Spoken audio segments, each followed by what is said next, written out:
Aduh, mungkin kamu kan itu. Oh, biasa. Begitu kecil gitu. Ini kan pancang ini baru cukuran tuh, cukuran yang lalu lah. Jadi kondisinya ya baru seperti ini. Tidak kelihatan rubusnya, kutubnya udah mulai tumbuh lumayan bagus gitu. Kemudian ada ranting-ranting yang habis dipotong juga sudah mulai tumbuh kutub-kutub baru. Ya lumayan lah. Jadi untuk pembentukan biar daun kecil itu rumah aja deh. Ah, daun kecil itu sebenarnya tumbuh kalau ya rantingnya sudah banyak gitu, rantingnya udah banyak. Kalau rantingnya belum ada ya daun itu biasanya tetap besar. Kalau melihat pertumbuhan seperti ini dengan munculnya kutub-kutub, nah artinya kan kita tidak khawatir nih. Artinya eh, kita mencukur dalam waktu tertentu normal sudah tumbuh lagi kutub-kutub yang kita nggak khawatir lah. Jadi proses pruning kita tidak menimbulkan efek yang tidak diharapkan, normal-normal saja. Nah, tinggal menunggu waktu beberapa bulan ke depan kutub-kutub muda ini menjadi ranting-ranting yang lebih sempurna. Oh, seperti itu. Terus bagaimana Tete Kang untuk pembentukan akar seperti ini? Akar seperti ini ya? Oh iya. Ini sebenarnya dulu cuma coba-coba saja. Kebetulan karena nanam ini lewat spek ya, hanya sebesar lidi dulu itu. Ah, iya, iya. Sebesar lidi, bahkan kalau kita ukur mungkin terlalu lama buat menunggu bagaimana supaya bonsai itu besar. Memang kebetulan saya nanamnya dari dulu di media yang sedikit, di media yang sangat terbatas. Tidak pernah pohon ini saya tanam atau di ground gitu. Dan sejak awal saya menancapkan pucuk ini yang sebesar ini itu di tempat yang kecil, tempat yang minim. Kebetulan waktu itu ketika sudah agak tumbuh, saya pindahin ke pipa tuh. Pipa kira-kira segini, saya tanam lagi, tapi pipanya tetap di pot yang kecil, sehingga ini memanjang ke bawah. Gitu. Dan setelah beberapa fase dilewati seperti itu, saya pindahkan ke pot ini dan saya taruh di batu ini. Sampai hari ini udah 5 tahun ini sebenarnya ya. Kalau kita menggunakan media yang banyak atau tempat di ground dulu misalnya mungkin tidak akan sebesar ini. Tapi ini bagian dari percobaan saya bagaimana menanam pohon itu di tempat yang medianya sangat terbatas. Lain ceritanya kalau teman-teman mungkin menanam di ground dulu terlebih dulu untuk mencapai target supaya pohon atau akar tumbuh lebih besar lagi setelah kita angkat. Jadi lagi-lagi kalau saya sih ini bagian dari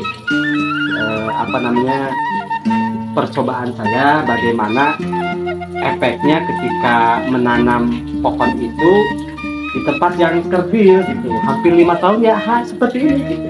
Memang target kita ya boleh jadi menginginkan memang tidak terlalu besar lah untuk tahap pemula. Kita mencoba bagaimana menanam pohon bonsai di tempat dengan menggunakan media yang minim.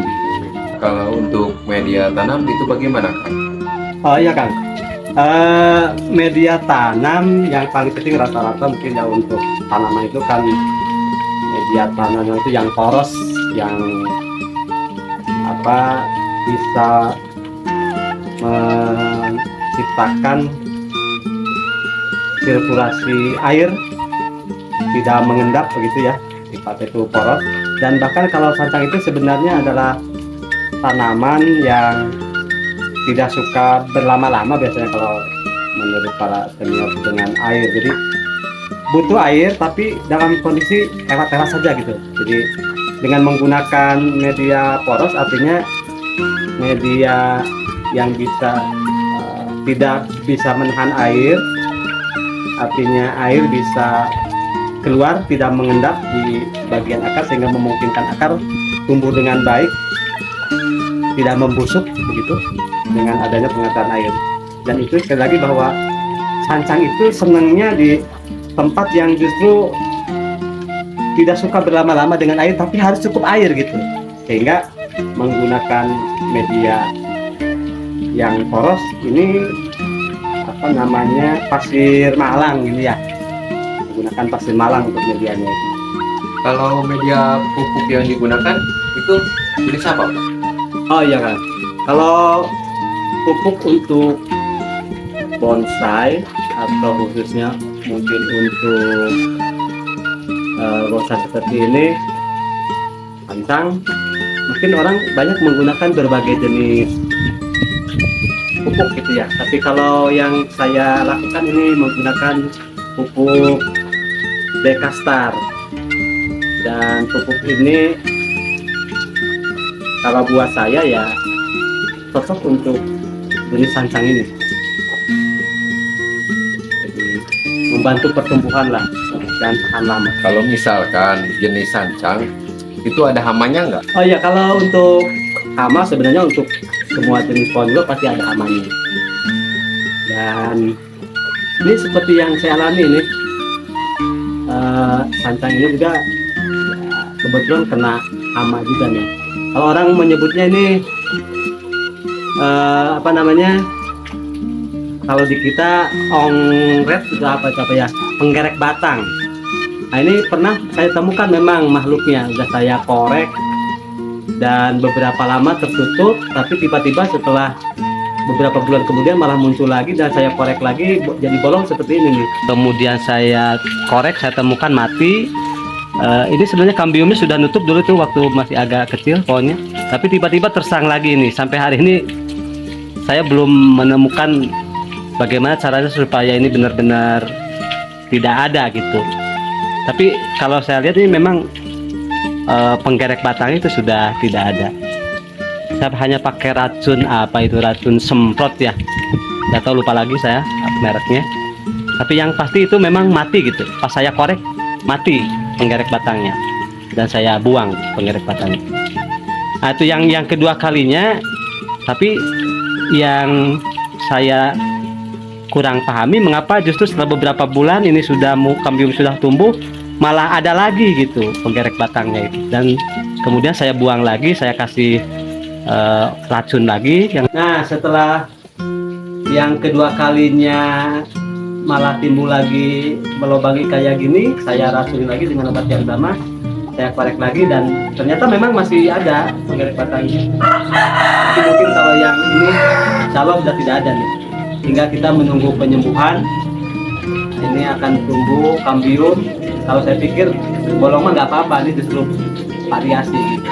Yang penting hama penyakitnya hilang gitu. Kalau masalah ini kalau nggak apa-apa lah, nggak masalah. Yang penting ada ciri pertumbuhan gitu, kambium nutup lagi. Kalau masih bolong mah tidak menjadi masalah. Nah, Aina, untuk tips merawat bonsai dan membentuk pohon bonsai untuk pemula itu kumaha kan? Nah, kalau tipsnya sederhana saja. Kalau para senior kalau mengajarkan saya, jangan pernah bosan untuk terus melangkah, merawat dengan benar dan yang pasti. Kalau supaya bonsai kita bagus ya harus ada kurang. Saya yakin Kang ini juga belum menjadi ID bonsai yang benar-benar sempurna, tapi saya tetap menikmati proses. Bagaimana saya juga tetap komunikasi dengan senior, dengan trainer lokal. Sehingga mudah-mudahan ini juga di samping mengikuti aturan yang berlaku tentang bonsai yang menggunakan